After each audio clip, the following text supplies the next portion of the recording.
Halo guys, selamat datang di YouTube channel aku. Sebelumnya kenalin nama aku Ali. Dari video kali ini, seperti biasa aku bakal share ke kalian tentang soal-soal CPNS tahun 2024 dan ini bukan soal asli ya, tetapi ini adalah soal yang tipenya mungkin hampir mirip dengan soal CPNS tahun 2024 ya.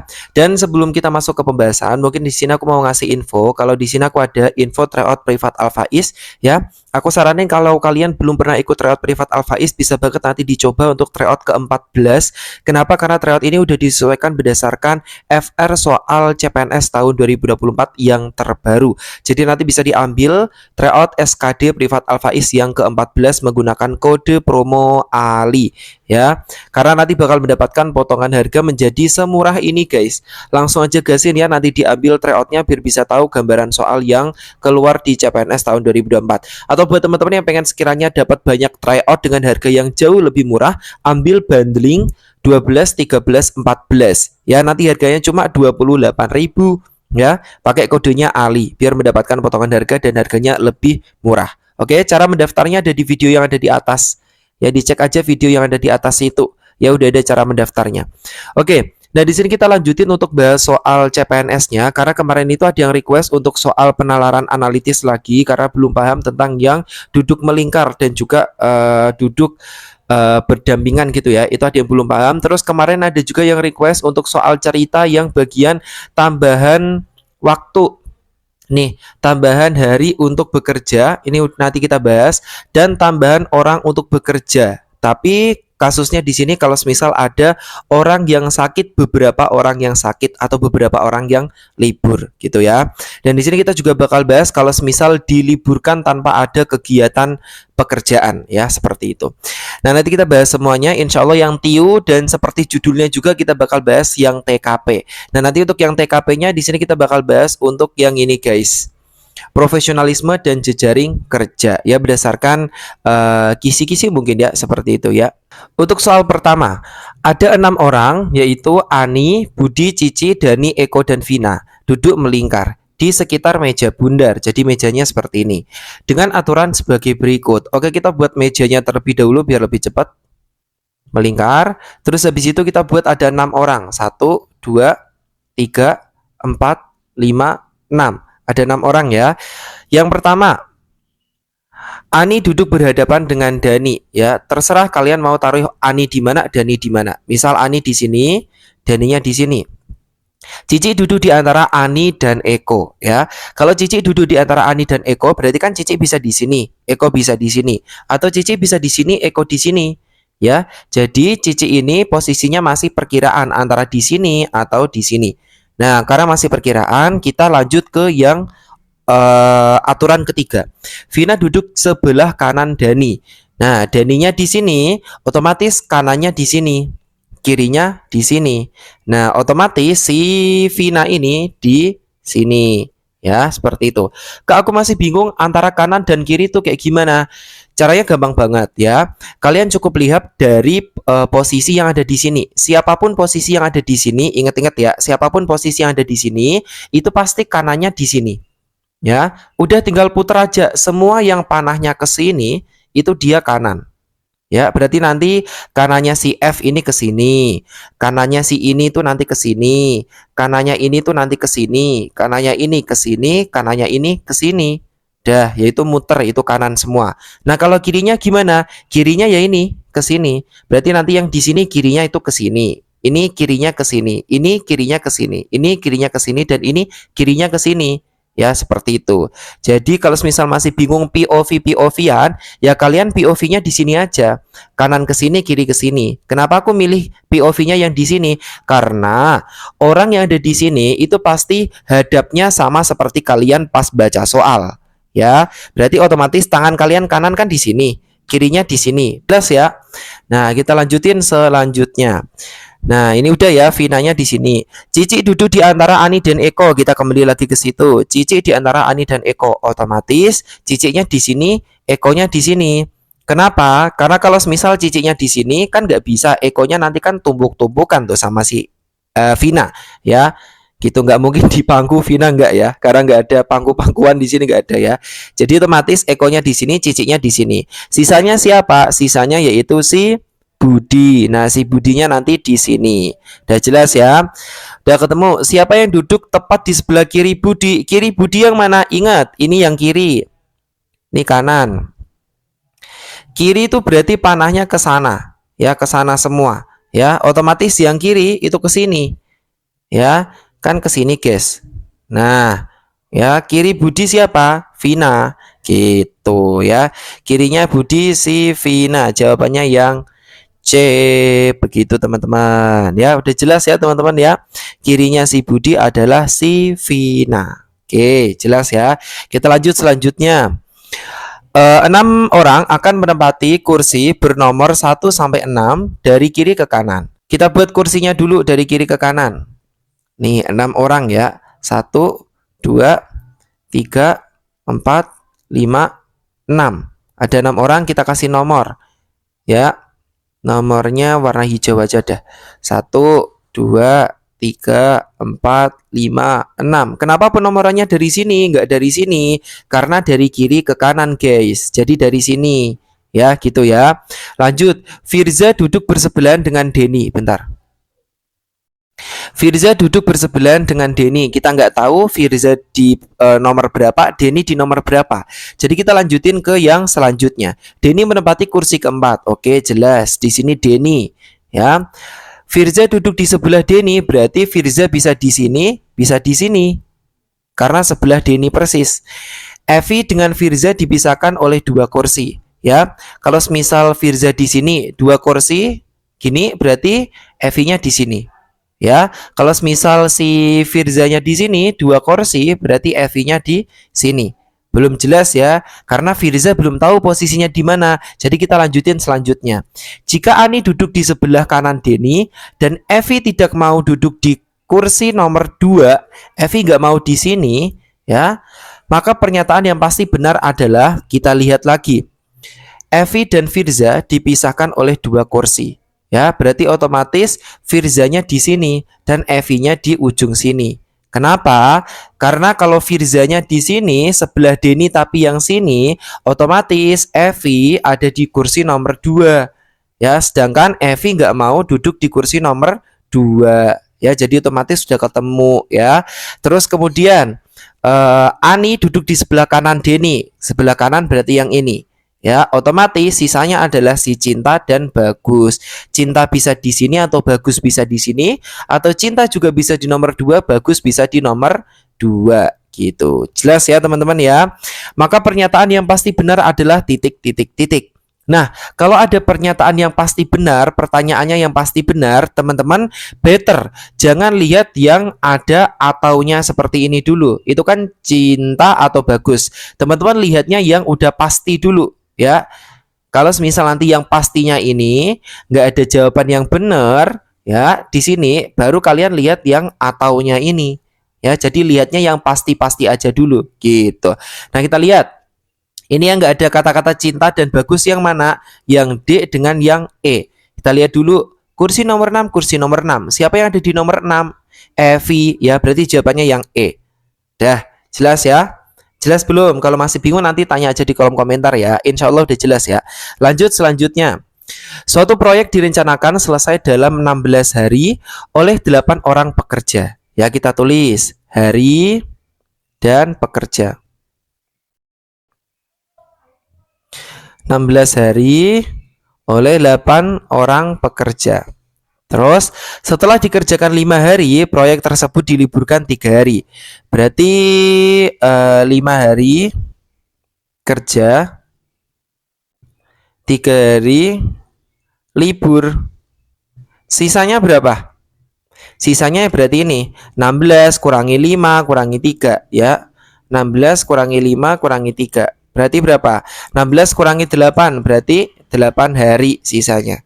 Ya, berapa tambahan pekerja agar pekerjaan dapat selesai tepat waktu? Caranya kalau ditanyain tambahan pekerja dengan ada hari libur tanpa ada pekerjaan, itu pakai rumus al-faiz please ya.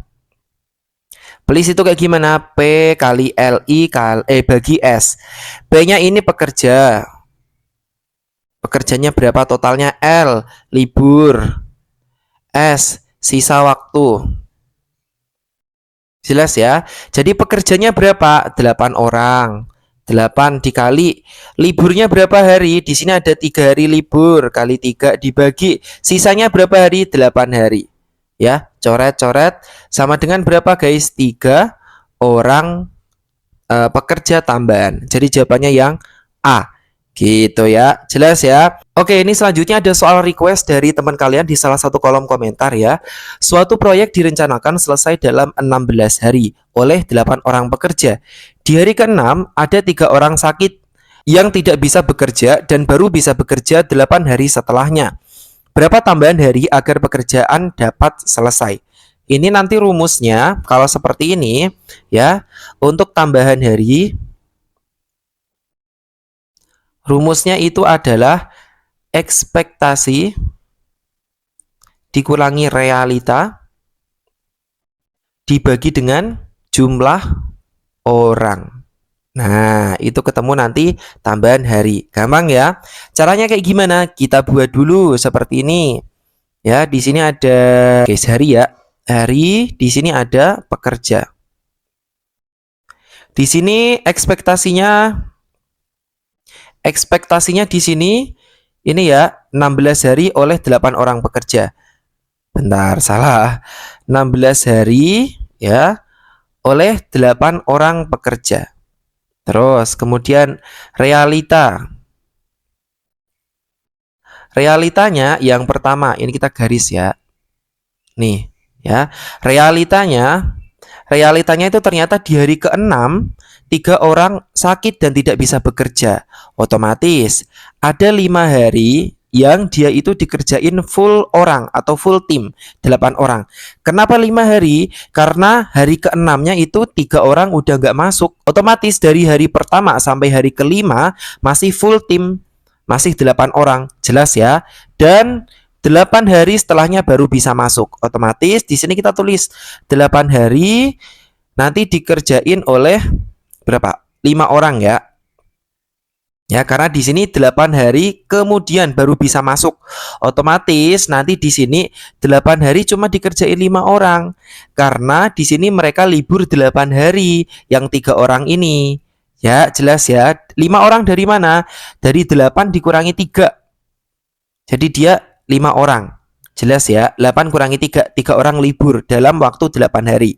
Oke, udah jelas. Realitanya cuma 5 hari dan 8 hari ini dikerjain oleh 8 orang dan 5 orang. Ya, ingat di sini itu ekspektasinya 16 hari.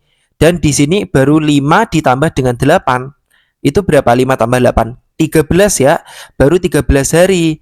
Nah, sisanya yaitu 16 kurangi 13, yaitu ada 3 hari lagi. Sisanya dikerjain oleh berapa orang? 8 orang guys. Kenapa 8 orang? Karena di sini kan udah selesai nih. Mereka libur 8 hari libur. Nih 8 hari libur. Otomatis hari ke-14 sampai hari ke-16 mereka udah masuk. Ya 14, 15, 16 mereka udah masuk. Jadi udah komplit full tim 8 orang. Jelas ya. Jadi di sini jumlah hari yang ada di realita dengan jumlah hari yang ada di ekspektasi harus sama. Jelas teman-teman ya. Terus habis itu teman-teman harus melakukan perkalian. Dikali. Ya.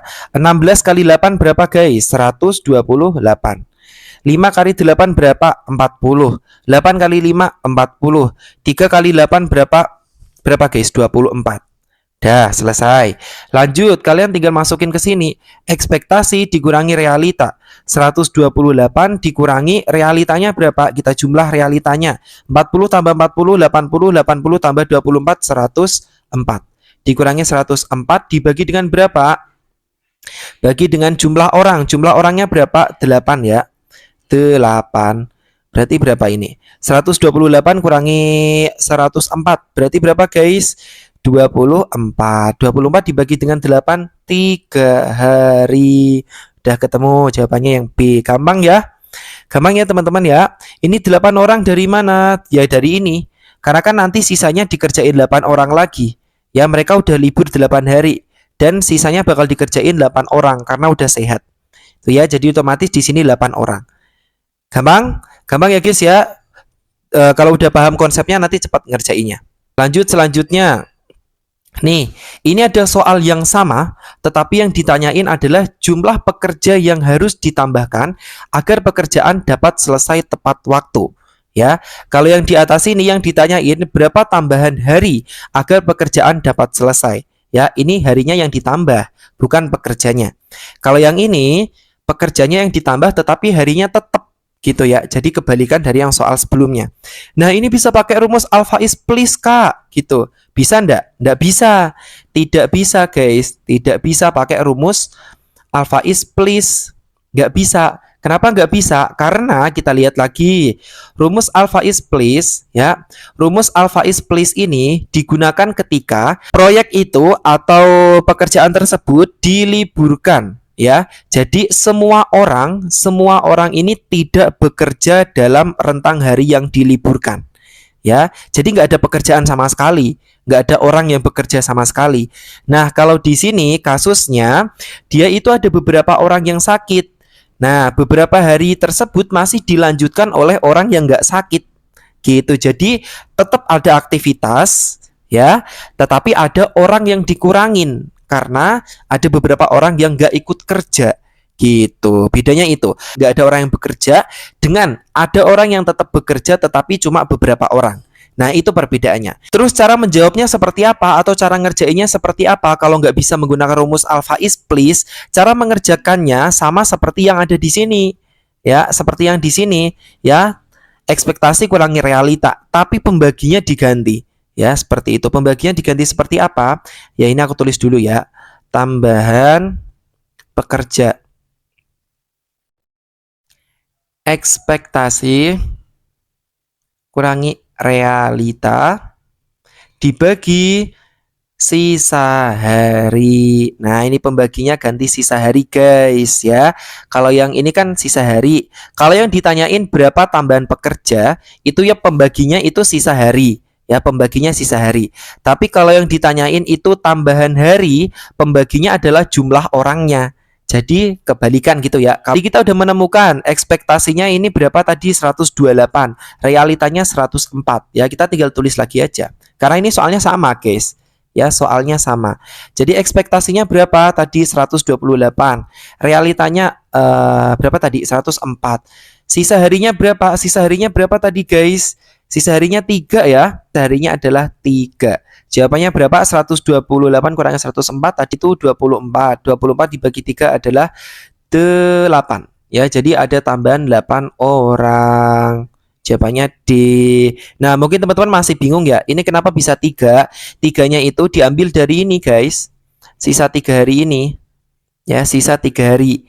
Ya, seperti itu teman-teman ya. Jadi ini kan udah dikerjain hari pertama sampai hari kelima tadi kan. Ini 5 hari. Nah, terus ada 8 hari mereka baru bisa bekerja lagi. Ya. Jadi ada 8 hari libur itu dikerjakan oleh 5 orang aja. Otomatis sisanya berapa? 3 hari. Ya, seperti itu. Seperti yang aku jelasin tadi loh. Jadi sisanya 3 hari aja.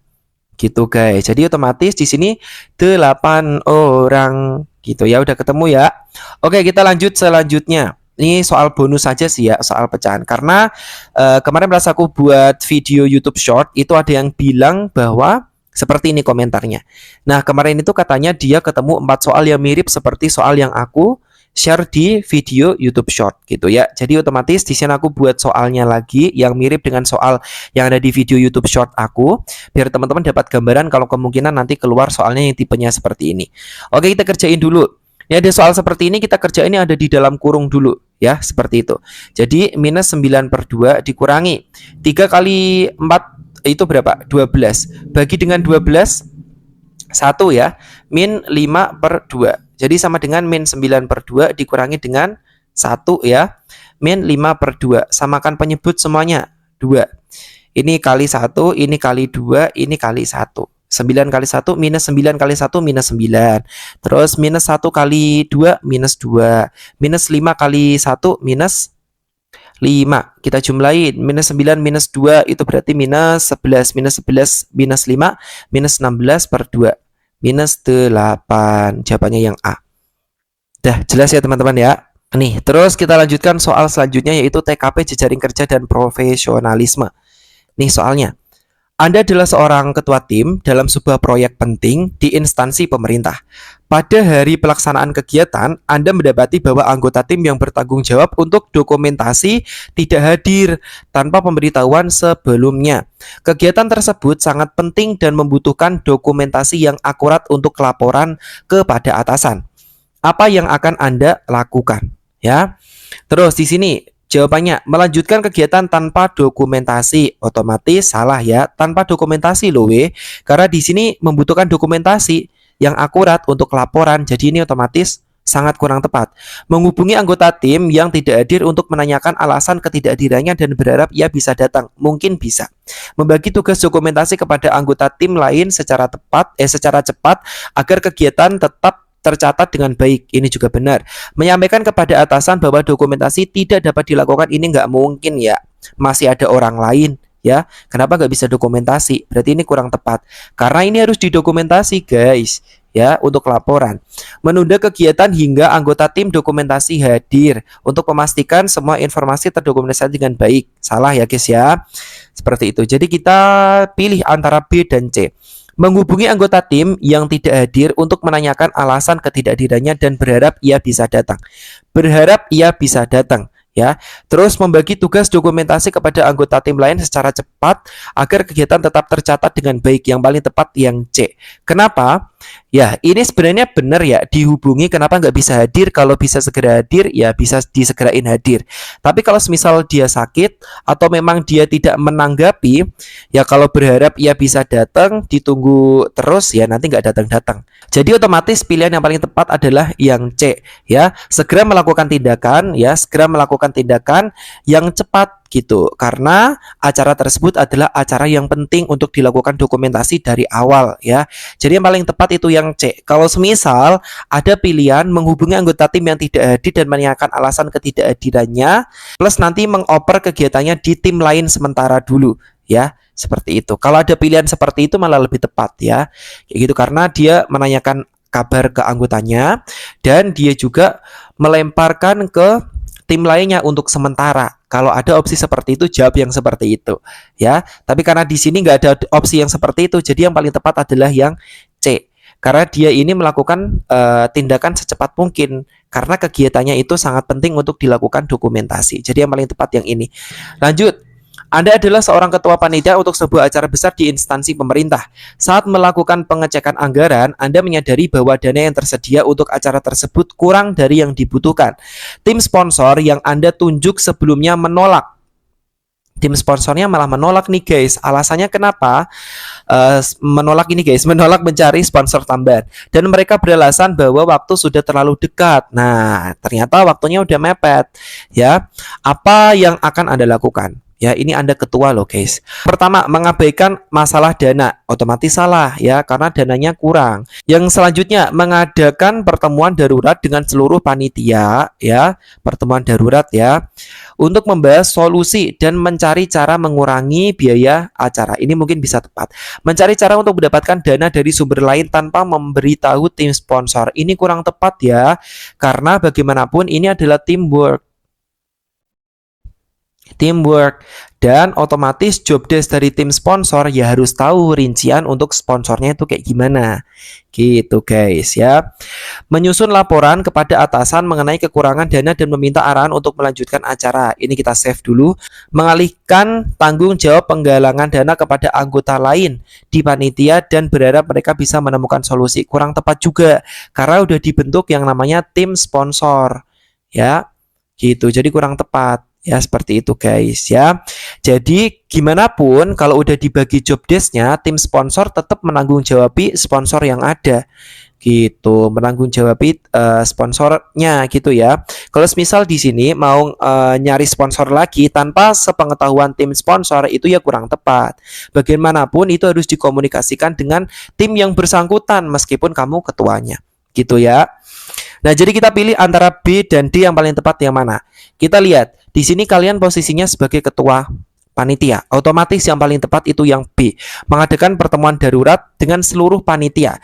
Jadi kalian harus discuss dulu dengan semua panitia yang ada untuk membahas solusi dengan bersama-sama gitu ya, dan mencari cara untuk mengurangi biaya acaranya.